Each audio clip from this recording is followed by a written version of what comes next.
Hey y'all, it's Maddie from the Itty Bitty Homestead Committee. Today we're going to look at some junior bucks and we're going to start looking at how do you know when it's time to replace one of your senior breeding bucks. So let's hop into it. So of course we have our first instance of replacing our senior buck when it comes to age.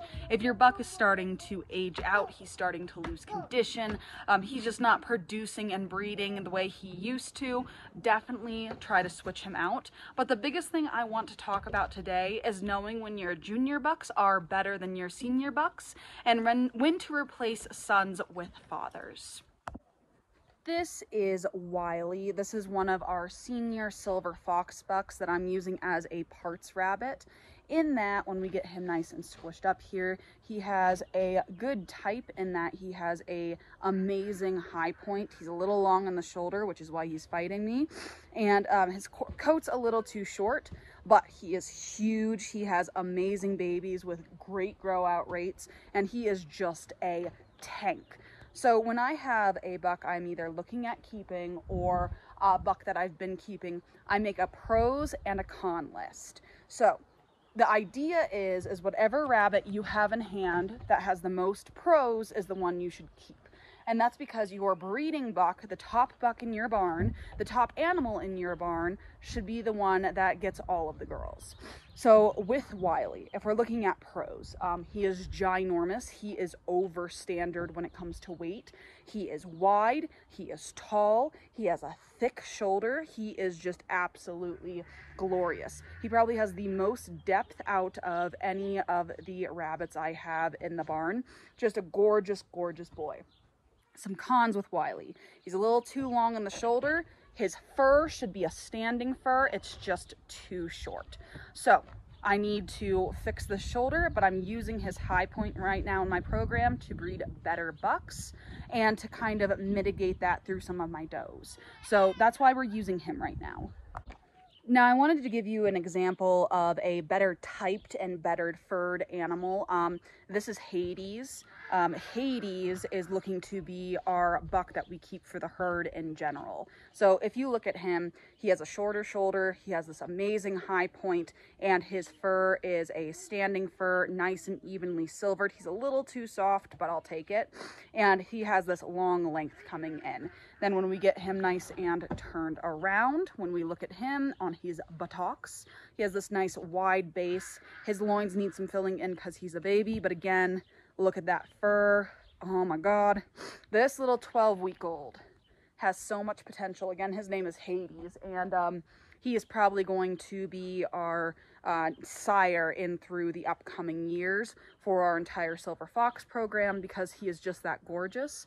And then also, he is just the cuddliest little bug ever. Oh my God, do I love this little boy. He is my pride and joy in my barn right now. This is out of Zeus and Danny. So this is one of the bucks I kept. So back on to the replacing Wiley situation. Here is one of Wiley's sons. When we get him nice and posed up, what do we like? He has a shorter shoulder than Wiley. He has a decent high point, not quite as good as Wiley. Now, he's still long in the shoulder, don't get me wrong, and he has this dip right here. I don't like this dip. And then he comes down to the table correctly. He's nice and wide. His fur is more correct. Things I don't like. He is extremely undersilvered. I mentioned the shoulder dip. Is he better than his dad? Yes. Will I replace him with his dad? Probably not, and I'll show you why. This is an example of another buck out of that same litter. He has a better shoulder, a better high point, and you can't see it on camera, but his silvering is better, and he has a much nicer fur type. So out of the two bucks in that litter, if I were to keep one, it would be this one. Now, he might be slightly undercut to the table, but we'll see as he grows out. He's more appropriate as a silver fox for type, and he is better than Wiley. So if I'm going to keep any out of that litter, it would be this one, but I'm still going to grow him out to see. So again, the idea is to take sons and compare to father. Best to best, worst to worst, and go back and forth to try to balance them out and finally get a son that looks better and has fewer faults than his father. Now, if you have a parts rabbit like Wiley, it's very easy to replace him to get the kind of parts that you want to continue breeding those parts into your lines. But when you get up to a quality such as like Hades has, where all the rabbits start slightly tweaking, that's where it's going to be really hard to start replacing sons to fathers. Now, once you have a buck that you think's worth growing out, you're not just going to cull out your senior buck, be it soft or hard.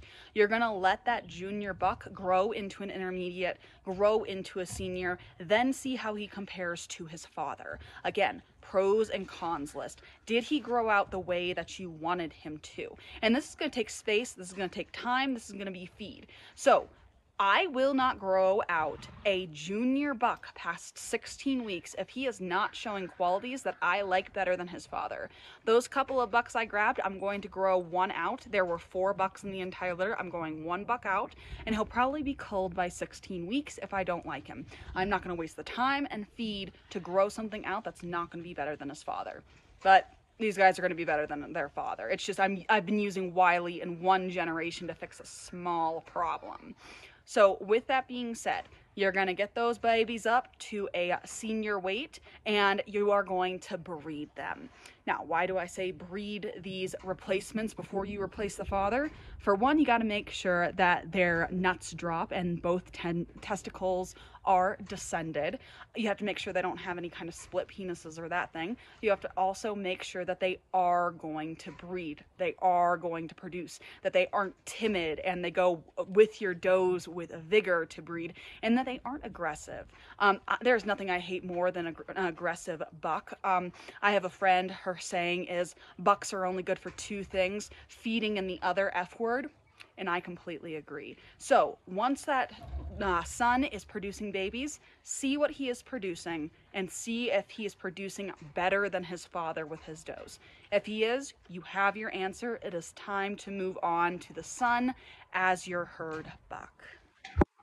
But anyway, y'all, that's how I run my rabbitry. That's how I kind of check in on things. For my rabbitry friends, how do you know it is time to replace a buck? What is your process in getting a new buck and replacing them? And how's it going for you? I like my process for my parts bucks. I have some really nice herd bucks that are like outstanding and just need like little tweaks, which is why I have my Frankenstein rabbits. But I'd love to hear from you. But anyway, that's all I have for y'all. Thanks for watching, and I'll see y'all in the next one. Bye.